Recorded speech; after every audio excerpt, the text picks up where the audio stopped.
Shalom peuple de Dieu, bonjour et bonsoir, je suis le prophète Israël Bongolord.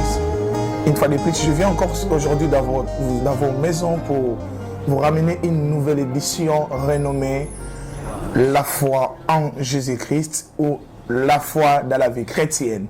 Alors j'aimerais encore vous dire encore une fois de plus, abonnez-vous simplement sur la chaîne YouTube qui est intitulée Le prophète Israël Bongolord officiel ou sur la page Facebook Le prophète Israël Bongolord. Que le Seigneur vous bénisse encore une fois de plus abondamment parce que vous êtes si nombreux et vous êtes là nombreux du jour au jour. Vous ne cessez pas à vous abonner dans notre page et dans notre chaîne YouTube. Que le Seigneur vous bénisse abondamment. Alors, tel est le sujet que le Seigneur m'a mis ce matin pour partager avec vous. J'aimerais parler de la foi. De la foi. Je suis sûr que beaucoup de chrétiens se posent des questions. Pourquoi les hommes de Dieu nous parlent toujours de la foi? Pourquoi les hommes de Dieu nous parlent toujours d'imposer la foi, de mettre certains principes, d'avoir la foi en fait de guérir les malades? Alors, la première des choses qu'il faut savoir, la Bible est en train de dire dans le livre de Hébreux 11:6, j'aimerais lire cela avec vous, dans le livre de Hébreux 11:6, la Bible dit: or, sans la foi, il est impossible de lui être agréable. La première des choses que vous devez savoir dans la vie chrétienne, l'une des choses que nous devons avoir, nous devons en tout le temps porter cette vie qu'on appelle la vie de la foi. Imposer la foi dans tout ce qui nous fait plaire.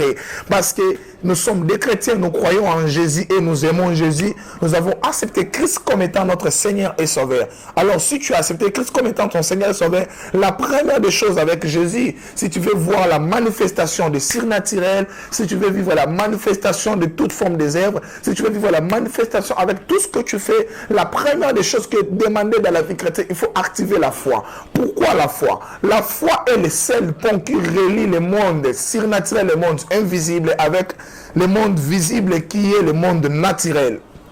La foi. La foi, c'est la seule canaille qui permet que l'invisible entre dans le visible pour opérer dans les miracles. La Bible nous dit ceci. Or, la foi, dans le livre de Hébreux 11:5, la Bible est en train de dire, Hébreux 11, chapitre 1er, la Bible dit: or, la foi est une ferme assurance des choses qu'on espère, une démonstration de celles qu'on ne voit pas. Donc, s'il faut comprendre déjà avec ces versets en parlant de la foi, la première des choses, une personne qui a la foi, il doit savoir demeurer sur des montagnes. Il doit savoir demeurer sur des montagnes. La première des montagnes, c'est la montagne de l'assurance. La seconde des montagnes, c'est la montagne de la démonstration.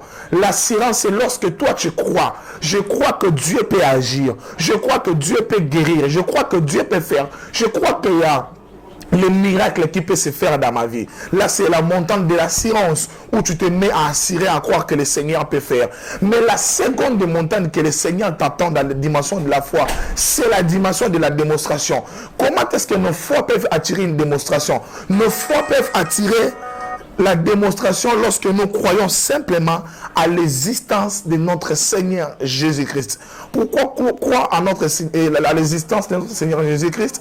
Parce que la Bible dit, il faut que déjà tous ceux qui s'approchent de lui croient qu'il existe et qu'il est aussi le réanimateur de tous ceux qui le cherchent.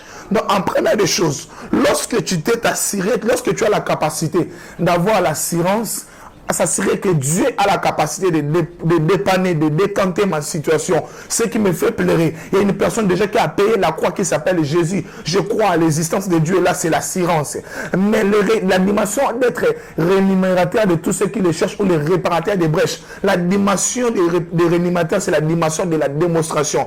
Donc, voilà pourquoi, en étant un chrétien, la première des choses que tu dois apprendre à faire, tu n'as que d'abord à croire. Lorsque tu crois, tu t'assures que le Seigneur peut faire. Laisse-moi te dire, si tu n'enfantes pas, la première des choses, tu n'as qu'à croire qu'il y a un Dieu qui donne les enfants. Laisse-moi te dire une seconde des choses. Si tu n'as pas de moyens, crois qu'il y a un Dieu qui donne la richesse. Et même la Bible le dit, c'est la bénédiction de l'Éternel qui enrichit. Et cela ne fait suivre d'aucun chagrin. Laisse-moi te dire encore, si tu manques peut-être quelque chose, crois qu'il y a un Dieu qui donne. Crois qu'il y a un Dieu qui dit que non, demandez à moi et vous la n'aurez. Et Jésus dit, tout ce que vous demanderez en prière, je vous l'accorderai, je vous donnerai cela.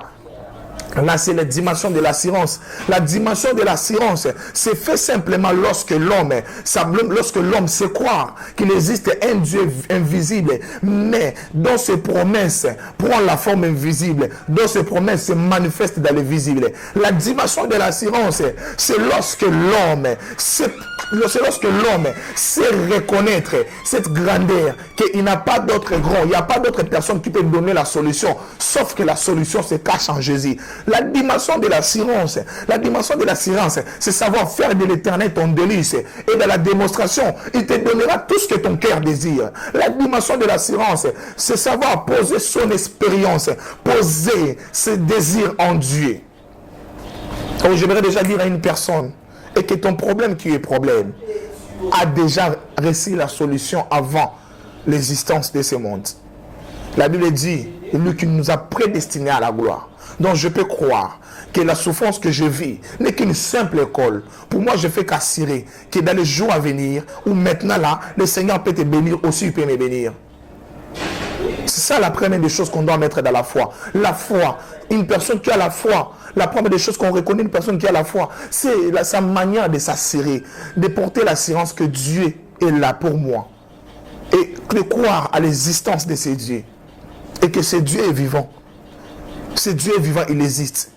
Mais aussi, croire à Dieu qu'il existe, cela ne suffit pas. Parce que c'est là, même les magiciens le font. Même les occultistes le font. Ils savent croire à l'existence de Dieu.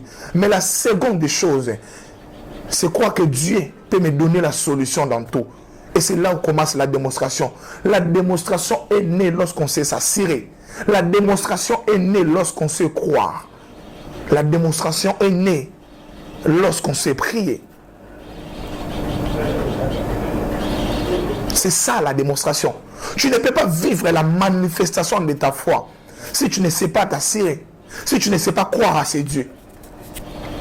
Tu ne peux pas vivre la vraie démonstration avec Dieu si tu ne sais pas croire que Dieu est un Dieu de solution.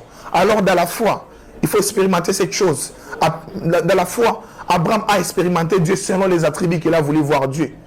Abraham a expérimenté Dieu comme El Shaddai parce qu'il s'attendait à vivre la puissance de Dieu. Abraham a expérimenté Dieu comme Jéhovah Rapha parce qu'il s'attendait à vivre comment est-ce que Dieu guérit. Et si tu veux vivre ce qu'on appelle la démonstration avec Dieu, la première des choses, commence à croire. Et lorsque tu crois, la dimension de la démonstration, cela n'appartient pas à toi. La démonstration, cela appartient à lui seul Dieu, à lui seul le Seigneur Jésus. C'est là où j'aime la Bible, que la Bible dit, fais de l'éternel ton délice, il te donnera ce que ton cœur désire. Et ce que dit la Bible dans le livre d'Ésaïe, la Bible est en train de dire, la Bible dit quelque chose de très important que j'aime, que tous ceux qui se confient à l'éternel, ils renouvellent leur force et leur donnent l'envol comme des aigles. Donc, c'est qu'on devait croire qu'on ne peut pas, on ne peut jamais être renouvelé de force, recevoir une nouvelle envol si on ne sait pas se confier à Dieu. Si on ne sait pas croire en Dieu en d'autres termes. Voilà pourquoi ce matin, cet après-midi, ce soir, j'aimerais t'inviter à se confier à Dieu, à croire à Dieu. Et partout vous êtes en train de me suivre. C'était le prophète Israël Bongolord en direct de Kinshasa. Que le Seigneur vous bénisse abondamment. Rendez-vous et la suite à la prochaine édition. Ainsi qu'abonnez-vous sur notre chaîne YouTube qui est le prophète Israël Bongolord officiel. Aussi sur notre page Facebook, le prophète Israël Bongolord. Que le Seigneur vous bénisse abondamment.